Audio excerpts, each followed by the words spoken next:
Hello everybody, it's been a while, isn't it? This is probably this is the first time in a while I've done a sit down talking to the camera video. I'm gonna just kind of like be sipping coffee in this video, so please don't be offended if the cup just keeps coming into frame.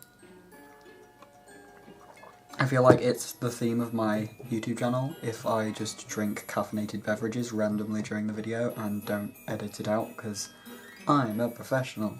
Also, I look different a little bit. This is what my hair's naturally like, so we're just going to accept that I'm never ever going to have neat looking hair in a video. It's fine. We just accept it, we move on, we're grown-ups. If you want to roast me in the comments, that's absolutely fine. And I have glasses on. I do need glasses to see, as many people who wear glasses do. But I understand they look exactly like just hipster glasses, so this is not a fashion statement. I need my eyes because I have notes, and these notes are important because this is an art video. I know, how bored of art videos are you guys? Probably pretty bored. But I have no cosplay content, as I am con crunching at the moment, and I have a holiday to get ready for. So March time, April time, you'll get loads more cosplay content. I have lots of content for Shinso Hitoshi from Boku no Hero Academia coming up, as well as some content for... Does anyone actually like a series of unfortunate events? Have people been keeping up with the Netflix series? I'm cosplaying from that. I'll give you one guess for who I cosplay. I mean, clearly it's Count Olaf. That would be fun then. Back on topic. This is an art video, and this art video is going to be to do with a comic that I'm working on, which is based on D&D very loosely, and also based on fantasy.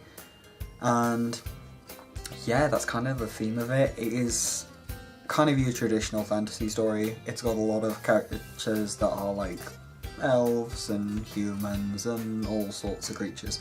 So without further ado, and without further me chatting your ear off, we will move on to what the actual video is going to be about. So for this video in particular, we are going to be doing character concepting. This is the term, I don't know if it's the official term, but it's the term I use for getting a basic outline of what I want my characters to look like. This may not be the final design, but this is where I jot down all of the stuff that I feel like is going to be really important. I get it down all on one big page, and I then, once I've finished that whole page, look at what I've got, and then I go, okay, I like this, this, this, and this, and I make final designs later on in the process, and that is around the time that I also do design sheets and turnarounds. But we're not touching design sheets and turnarounds in this video, we're just doing the basic outline designs. This comic is hopefully going to be done entirely traditionally. I'm going to be doing it with watercolour, and that is why I am using watercolour in this video. Specifically, the materials I will be using in this video are a mechanical pencil, the Uniball Fine in brown, and that is a 0.1 measurement, the Micron pen in sepia, and that is again a 0.1. I work nearly entirely in 0.1. The Dala Rowley watercolour set, and I'm using Derwent water brushes. I've got 3 different sizes of that, but I pretty much only use 2 of them because the other one's a big flat brush, and if you're doing character designs, it's not that useful. W.H. Smith's pencil crayons. If you're in the UK, you probably know W.H. Smith's, otherwise you might not. I don't know if it's in the rest of the world, but it seems like a British thing. Copic markers, and I literally use like 3 of these, so really you don't need them if you want to get this style. I've actually figured out how to create the skin tones that I was using anyway in watercolour, but I did use, briefly, Copics.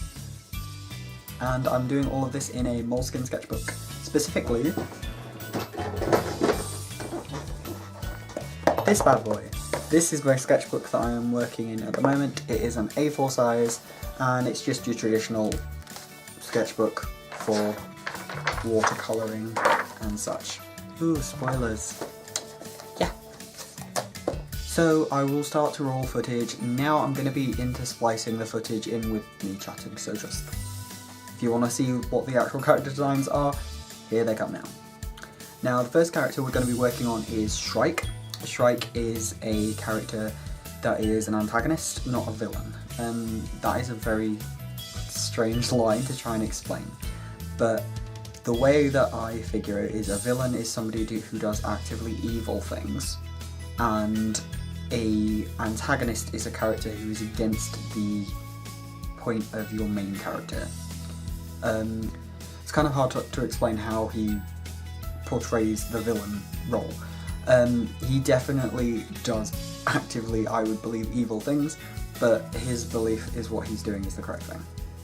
I won't go into too much depth on that one, it would be massively spoilery, so instead just know that antagonist, not villain, necessarily.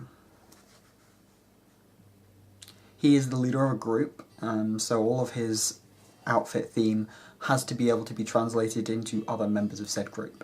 So I didn't want things that were only him specific for most of his design. I wanted it to be able to relate to other characters but still have him stand out, particularly because he is the leader of that group.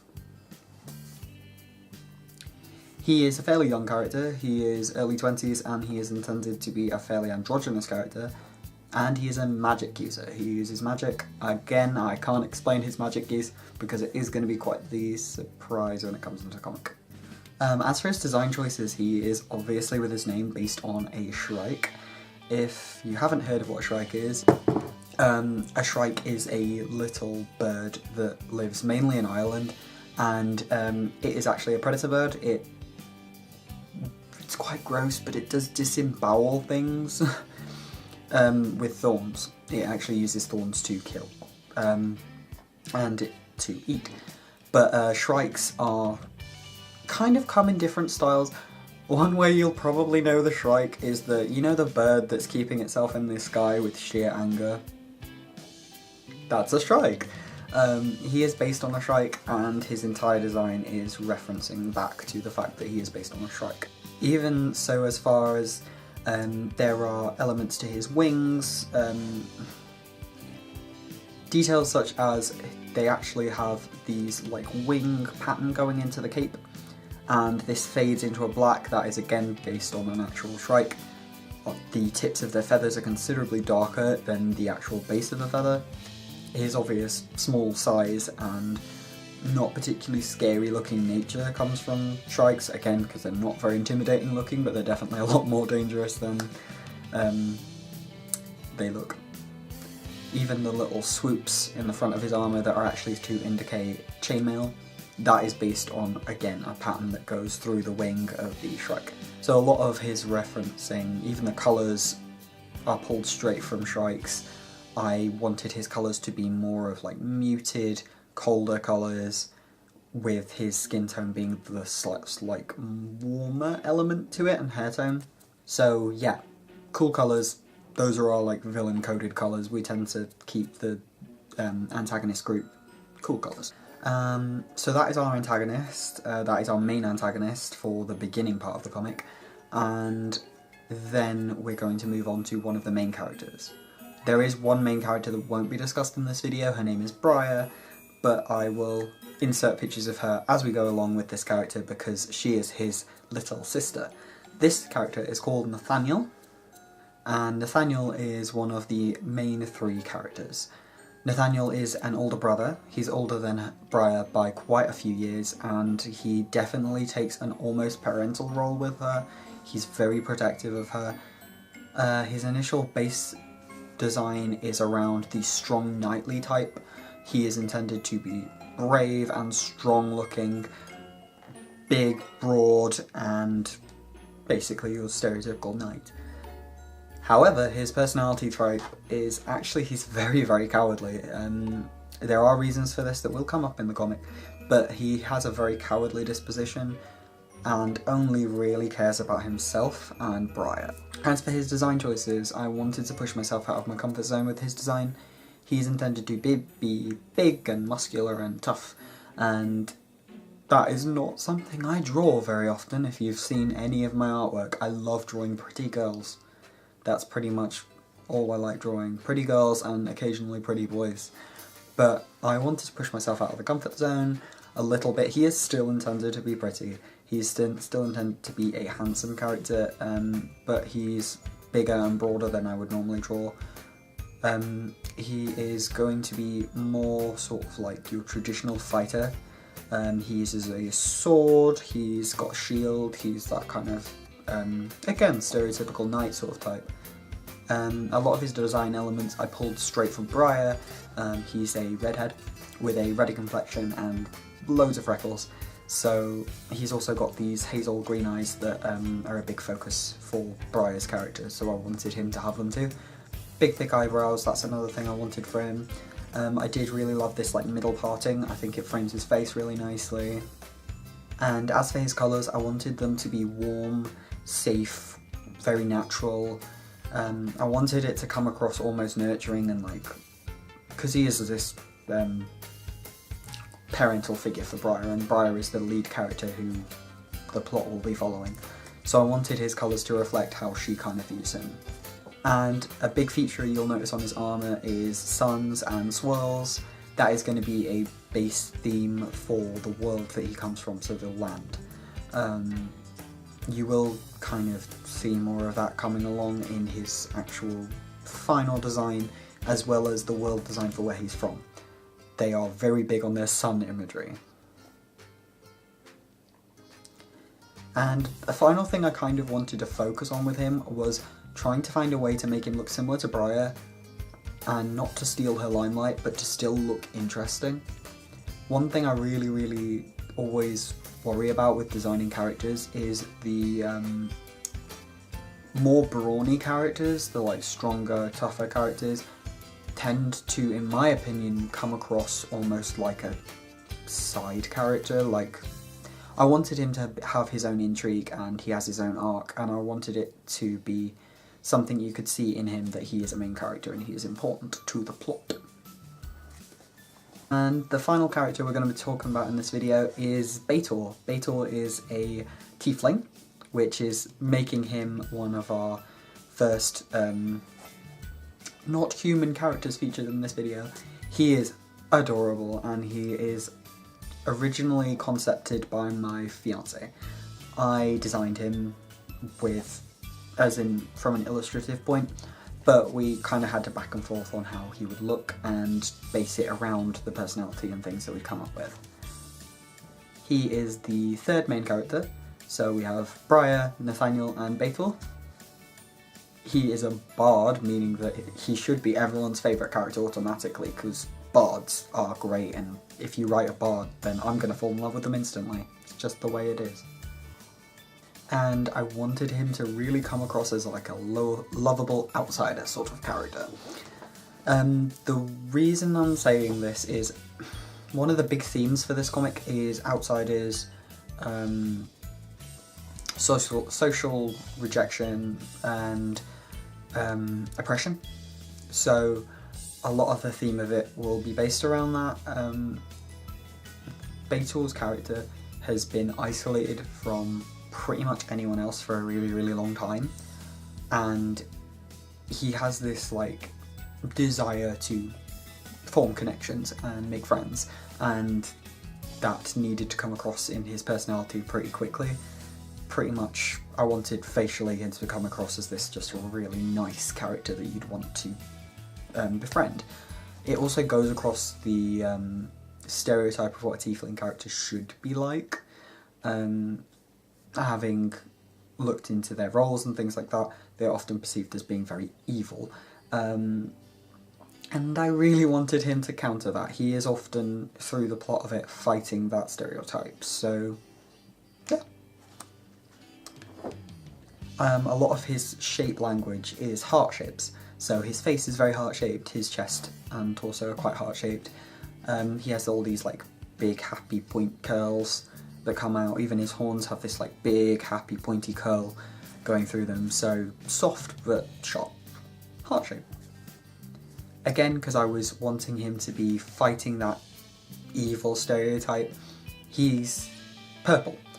My reason for choosing purple is it's on the cooler end because it does have blue in it, but it's still a warm colour. I chose a really warm purple. The reason for this is obviously my coding for the villains is that they are these like darker colours, and then the good guys are in these like warm, happy colours.